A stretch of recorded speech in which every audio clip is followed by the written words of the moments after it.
So at this point in my historical studies, and I think a lot of other people's, it's pretty obvious that mainstream history is just absolute trash.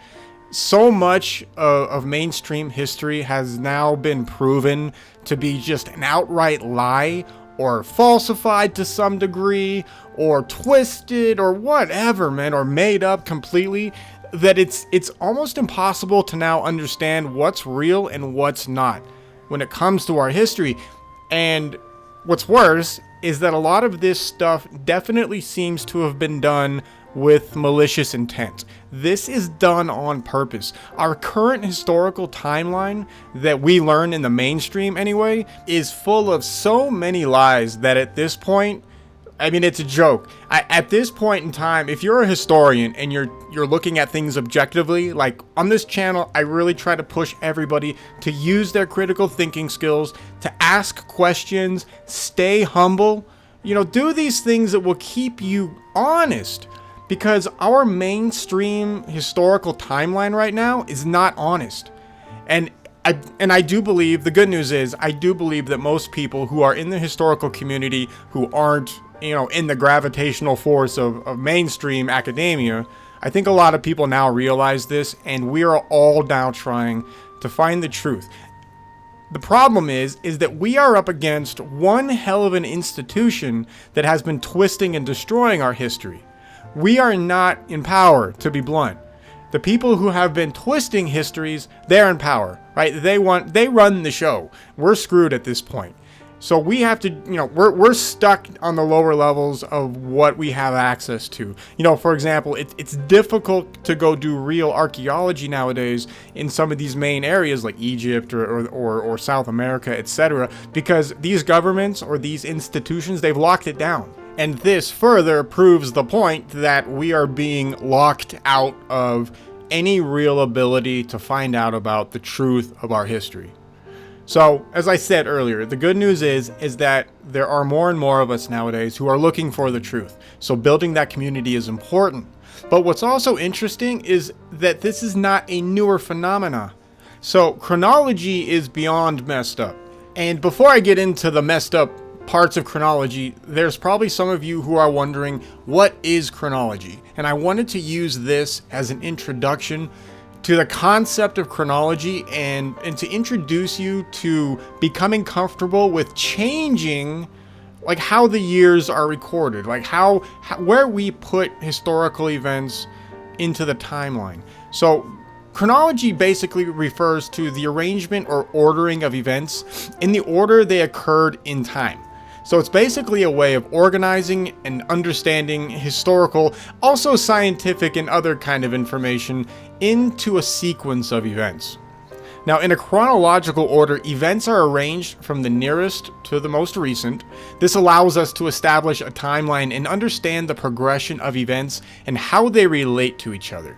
This is obviously going to be important in history, but the funny thing is, I don't think a lot of people don't get into this side of studying history because everybody just kind of trusts the general, the AD Domini chronology or whatever kind of year chronology you're going with. Regardless, everybody sort of just trusts that exists correctly, right? Whenever you see people starting to study history, very rarely do they come out of their studies saying, hey, we need to change the date of so-and-so emperor's existence. And we need to change it by thousands of years. The evidence could be right in front of you that says, yes, that emperor did not live in that period of time. Mainstream is wrong, or whatever stream is wrong. You need to change it. But most people will not question the general year timeline. Most people, even those on the alternative academic side, they still buy into the mainstream chronology generally as well. I can barely pronounce the word, and I'm going to teach you about it. How do you like that? Alright, so basically, historical chronology involves arranging historical events in the order that they occurred. Yeah, duh, right? But, you ever just think about how important that is to get those dates right, and the possibility that people might be wrong? So, for example, when studying a specific area or period, historians are supposed to arrange events in chronological order to understand the sequence of, say, political, social, or cultural developments. Any developments, technological developments. That's important to the story, getting the dates right. But have you ever stopped to ask the question, are any of these dates wrong? And I don't just mean off by like a few years or like a decade even. I'm talking like centuries or even millennia. And we essentially now know that this has happened. And it's happened all over the place in all of our histories as far as Western recollections are concerned. So this is a problem. If we can't even get the millennium right, let alone the decade or the regular year, what does that do for history? Like, we're screwed if those are wrong. And if they are wrong, what can other people do to exploit that error? Right? That error. I put error. You can put that in air quotes. Error and error. Because a lot of these are not errors. They're legitimate fakes. And legitimate fakes plague history like you wouldn't believe. The discovery of these fakes is not a newer phenomena. It's not because, in the past 20 years or whatever, we've had the internet, and because of the internet, we've been able to correlate more information, and we've started to make discoveries that say, hey, look, the general basic timeline is incorrect. No, that's not what has happened. In fact, the chronology, the mainstream chronology, has been in question since Isaac Newton's time. So Isaac Newton, for example, spent more time writing a book on chronology than he did on his physics.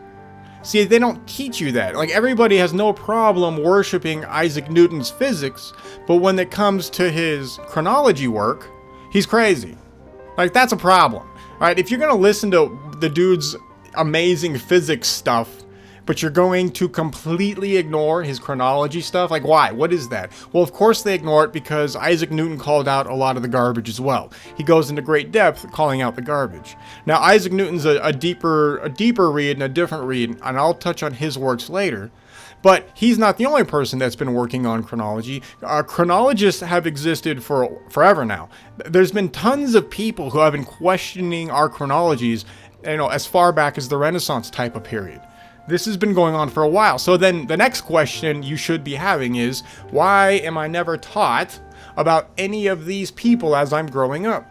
Because if these people who are respectable, highly intelligent, etc., are calling out the garbage in mainstream chronology, shouldn't we be paying attention? And of course the answer is yes, we should be paying attention. If we were to truly follow the scientific method, use our critical thinking capabilities, we would absolutely look at these other authors, these scientists, these historians, these chronologists, and we would say, yeah, holy crap, these guys are making good points. We need to start evaluating what these guys are finding. Okay, but that doesn't happen, does it? Absolutely not at all. And that trend has continued up until this point. Now, the good news is all of us on the alt academic side, the alt research side, we are able to, we're not held by the constraints right now of mainstream academia. The problem with this, though, of course, is that we don't get the benefits and the power of mainstream academia to further our research. We have to essentially do it in a completely different route. We have to use a shadow route, so to speak, right? Because we're never going to have the resources that the mainstream has. And unfortunately, the mainstream uses their resources to prop up the garbage, to prop up the lies. So that's what we're up against. So there has been a lot of chronologists in the past, 300, 400, 500 years that have tried to call out the garbage. One of the guys I want to go over today, or this is going to take a while, this will be lots of episodes, is a gentleman named AT Fomenko, or Anatoly Fomenko. Now, he was a Russian mathematician and historian who eventually became known for his controversial theory of new chronology. So he was born in 1945 and eventually had a very distinguished career in mathematics and has since made significant contributions to that field. So this guy's not a joke. He is he's high level legit stuff. All right. So his new chronology basically challenged the traditional timeline of all historical events, arguing that there is a massive chronological distortion in the conventional history that we are taught today. Now, according to Fomenko, he believes that the history of humankind has been systematically and deliberately falsified, and commonly accepted chronology of events is completely incorrect. And for those of you who have been studying ancient history for a little while, you've probably also come to that conclusion as well. Anatoly Fomenko just comes from, he decided to employ mathematics into history. That was his basis. So his main thesis is that many historical events, such as civilizations, royal dynasties, and major historical figures, have been duplicated and exaggerated throughout history. He claims that a significant portion of recorded history, particularly the ancient medieval history, is a complete fabrication created by later chronologers and scholars. So Fomenko wrote this book called Fomenko's New Chronology. Just New Chronology. I guess we don't have to call it Fomenko's. He proposes a radically revised chronology, suggesting that events traditionally attributed to places like ancient Greece and Rome actually took place during the Middle Ages. Like, that's, all right, you hear me? I'm going to say it again. He suggests that events traditionally attributed to Greece and Rome actually take place during the Middle Ages. Now, when I first heard about this, my Western programming kicked in and really fought this. It took some time for me in studying to really start to see that he's correct. I'll spoil it. He's right. Or at the very least, he's on the right path. All right. So he argues that many well-known historical figures, such as Jesus Christ, Alexander the Great, Charlemagne, they're all fictional and represent multiple individuals who have been merged into one. Now, you've maybe, depending on how deep your studies are, you may have come across this on your own, right? If you see duplicate leaders, leaders who have the same name or the same name is similar, but they're in different areas, and you're like, why are they saying okay, we'll get, yeah. It sounds schizo. It's not, I promise. All right, so what Fomenko did, though, is he used mathematical and statistical analysis, particularly his expertise in statistical correlation, to support his claims. Now, he examined similarities in historical texts, astronomical data, and other evidence to identify the patterns and inconsistencies that he believes undermines the conventional chronology. And of course, mainstream absolutely dogpiled on this dude. They called him out. They said, no, you're 100% wrong. This can't be right. We've got it all figured out. You have to listen to us. All right, that's what they do. So they pushed Anatoly Fomenko's stuff to the side, which is probably why you never heard of it. I didn't hear of this dude until about 2-3 years ago. Maybe a little longer, but it took until that point in time in my historical studies, decades of historical studies, to finally hear about AT Fomenko. What the hell, man? Because this stuff is amazing. So what I want to do is I want to cover so that's who Fomenko was. So the next thing I want to do is I'm going to go into his introductory work that outlines his conclusions and what he does to put mainstream history in a different timeline and a different light. This is all going to be backed up by the stuff we love, right? Physics, math, critical thinking, truth. We are looking for the truth regardless of what it is. Now, what I will also say, I'm not saying that AT Fomenko is perfect either, because Fomenko doesn't necessarily take Velikovsky and Electric Universe into effect. That's where his weakness is. Had he actually taken the Electric Universe, plasma physics, Velikovsky into account, catastrophism basically, he probably would have skyrocketed to a whole other level of understanding.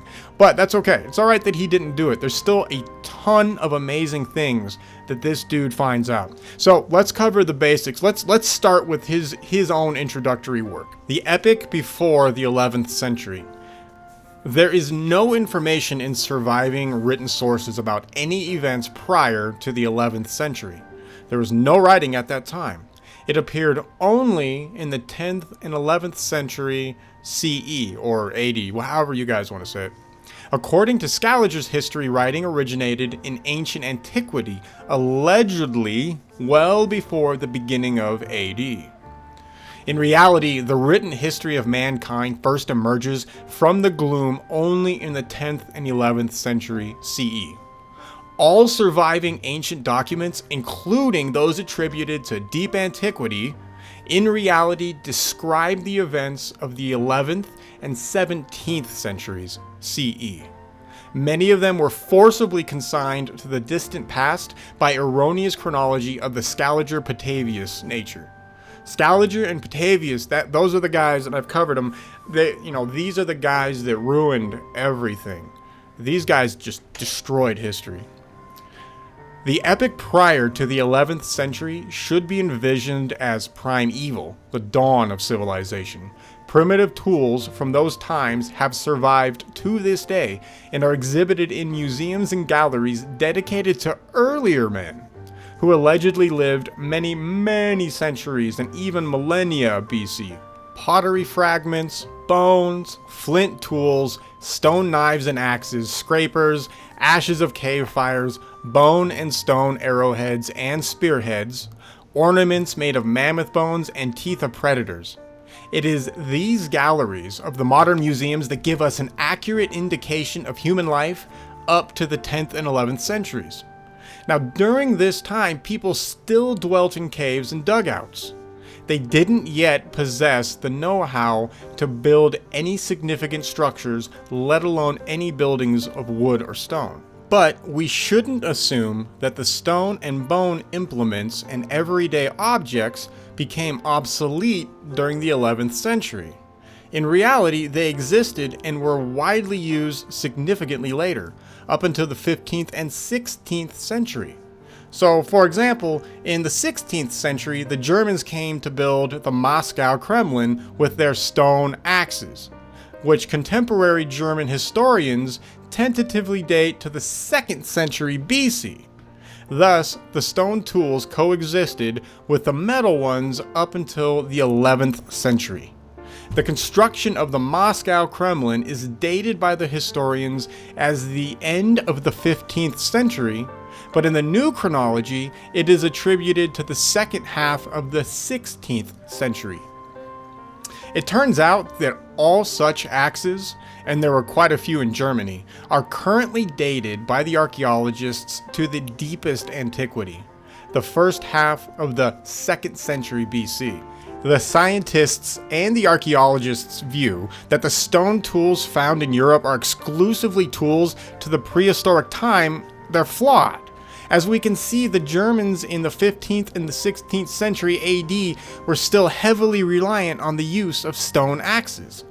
Now, this incidentally implies a simple solution to a famous historical puzzle.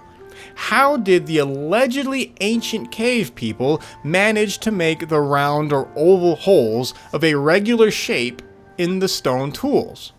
Here, for example, is most ancient stone axe in the Orchid Archaeological Museum in Macedonia. A deep oblong hole with even vertical walls was made from a hard stone. Could a caveman who didn't have any tools make such a thing? Surely you cannot achieve such a regular shaped hole by simply scraping one stone against the other by hand. However, now, when we understand that the stone tools were used up until the 16th century, everything fits together. The holes in the stone axes could be made using the mechanisms with rotating drills, which could have been diamond tipped, for example, or simply made out of hard rock. Another example, we are told that in Russia, in ancient Rome, and in England, they were writing on birch bark, and it was a very, very long time ago. In fact, as it turns out, the birch bark letters were in use up until the 19th century, and in some places, even up until the 20th century. The thing that up until the 20th century paper was not cheap. The birch bark, particularly in the north, was much cheaper. Thus, antiquity becomes considerably closer to our time. The idea or concept here is basically, In today's day and age, we use hammers, right? We hammer nails with a hammer. 200 or 300 years ago, people were doing the exact same thing. They used a hammer and they were able to use fasteners. So you wouldn't say my hammer is from the 16th century just because it's a hammer. Tools are still useful tools regardless of the age. We have a tendency in modern times to just think technology is on a constant, upward slope basically, and that we're just, always using new stuff. We don't stop to ever think, oh yeah, hey, wait a second, we are still using tools and methods that people would have used, hundreds, if not thousands of years ago. For example, a hammer or a sledgehammer or something, right? That is a tool that would go back who knows how far. So you can't say, if you found a sledgehammer that I use today, you find that you can't be like, oh yeah, that's 2,000 years old because 2,000 years ago, people used sledgehammers. All right, you get the point. Let's move on. Contemporary textbooks tell us in a lot of detail about people's lives in the epoch allegedly earlier than the 10th century. Let us remember some ancient cultures.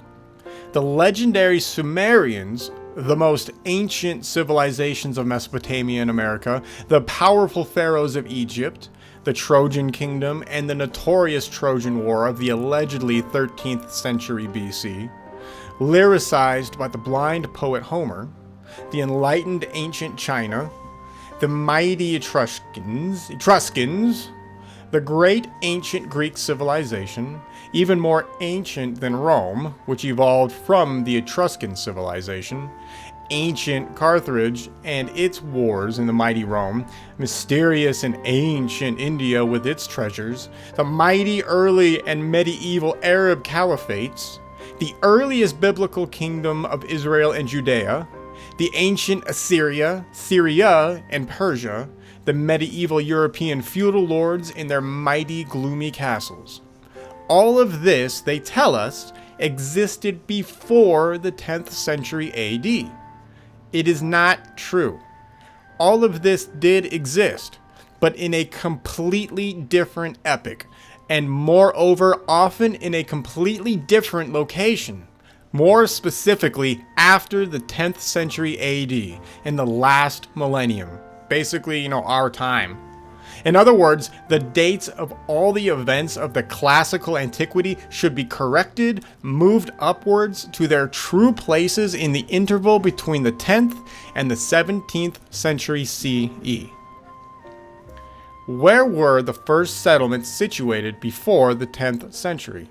Presumably, at first, the majority of people lived in a warm zone not far from the equator, in particular in the Mediterranean, India, and Central America. The climate there was equable. There were a lot of fruit-bearing plants and enough drinking water. This promoted the fast procreation of people. There was enough food, there was no cold winters, and it was easy to build dwellings. There were neither climate contrasts nor substantial temperature differences. But the rampant procreation could not last forever. Soon it became too congested. The intertribal conflicts began, as well as the struggle for territory and food. A part of the population was driven out to the north and to the south. Having found themselves in the Midland, the people discovered that the climate there was much more severe. The winters were cold, noticeably less food. It was necessary to build dwellings to survive in the bitter winter cold. The weak migrants perished, but those who survived did so only because they managed to adapt. The load on the intellect increased. It was necessary to create housing and building methods, agricultural tools, and equipment for hunting and navigation on the rivers and the sea, etc. In other words, these people were compelled to develop a civilization. Over the course of time, the descendants of the first wave of migrants, having adapted to the new environment, created their own cultural centers, and after reproducing in large enough quantities, began to widen the zone of their habitat. The colonization had begun, but on a higher technological level. It is possible that this is how the epoch of the 13th to the 14th century began. But we'll talk about that later. And now let us go back in time. To continue, the epoch before the 11th century is immersed in darkness due to the virtual total absence of any surviving documents of that time.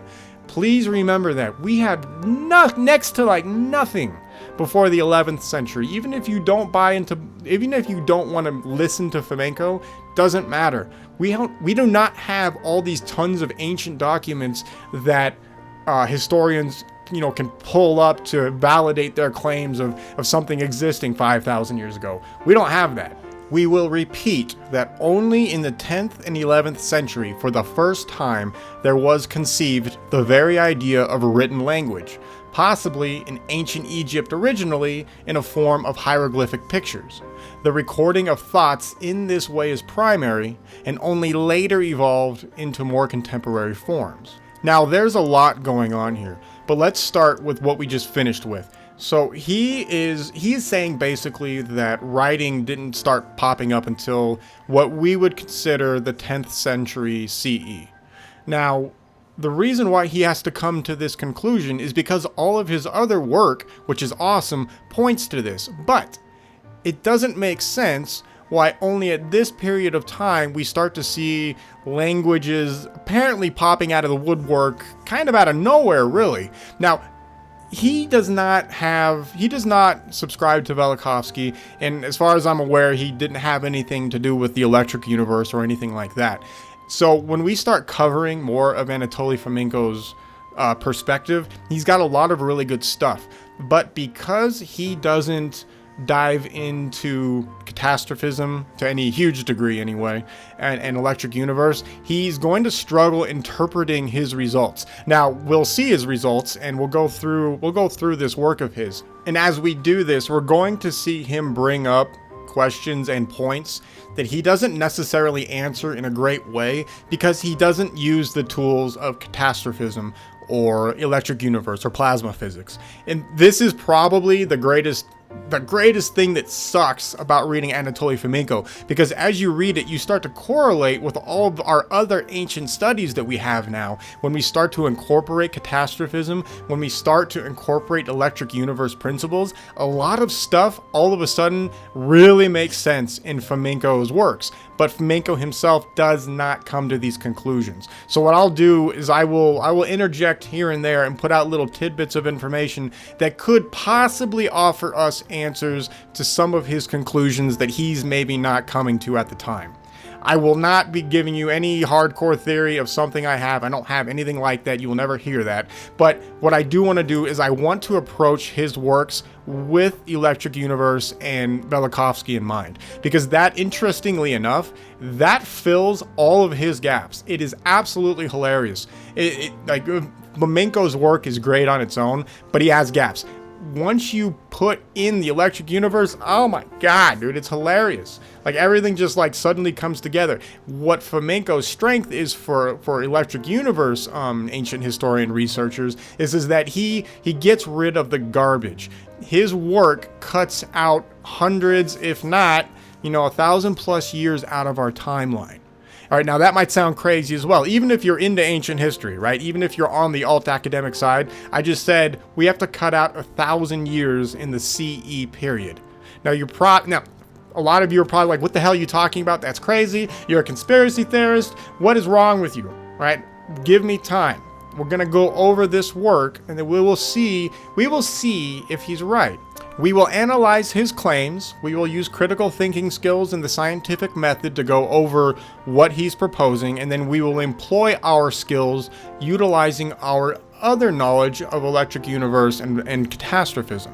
It's amazing how everything starts to come together when we use nothing but historical recountings and then, electric universe physics, math, etc. It all comes together in a very crazy way. At least as far as I can tell. But let's see what our results are as we work together and we go through this.